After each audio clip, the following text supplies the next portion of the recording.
كان دا كوين عنوي maxaa isku qaabisaan nimanka TikTok jooga dhan mu jeedaa waysa miiga jibiyaan aqtooda waa ku quweysan karaa waani la seexan karaa waani la baashaali karaa agtiina kastuumada iyo dharka xitaa ku dhiganaya waysa miiga jibiyaan koos habiye iyo abgaala iska leeyahay waxa la jiray oo TikTok waalidan ay tiin waysa miiga jibisiin waa wada seexan karnaa daa'iratiin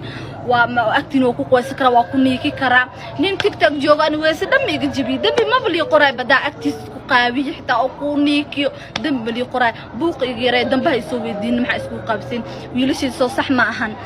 أنا هبيا محل يجري وحقيقة هبيا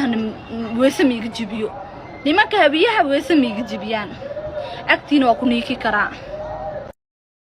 waxaa saacadihii la soo dhaafay baraha bulshada aad u qabsaday muuqaal la xiriira gabadha lagu magacaabo Queen Canab meelaha ugu badan ee muuqaalkan la wareejinaya ama lagu arkay waa barta Facebook iyo sidoo kale barta TikTok oo kamid ah meelaha sida weyn Soomaalidu ay u isticmaalaan gabadhan ayaa ku sugnayd sida muuqaalka ka muuqanaysa goob musqul ah isla markaana ay ku qubaysanayso wax dhar oo ay xiran tahayna ma jiraan sida daraadeed muuqaalkan ayaa u muuqanaya mid gacanteeda si fudud dan kaga baxay warar iskhilaafsan ayaa xaalkan ka soo baxaya waxaana jira warar tilmaamaya in muuqaalkan ay ugu tala gashay isla markaana u dirtay wiil xiriir jacayl uu kala dhaxeeyo isla markaana jooga mid kamid ah wadamada qurbaha sida daraadeedna wiilkaas uu baraha bulshada muuqaalkan soo galiyay waxaa sidoo kale jira in muuqaalka gabadhan mobilkeeda uu ku kaadsanaa sida daraadeedna gabdhaha asxaabteeda ay baraha bulshada muuqaalkan soo galiyeen sidaasna muuqaalku ku noqday mid ku faafa baraha bulshada siyaabooyin kala duwan dadku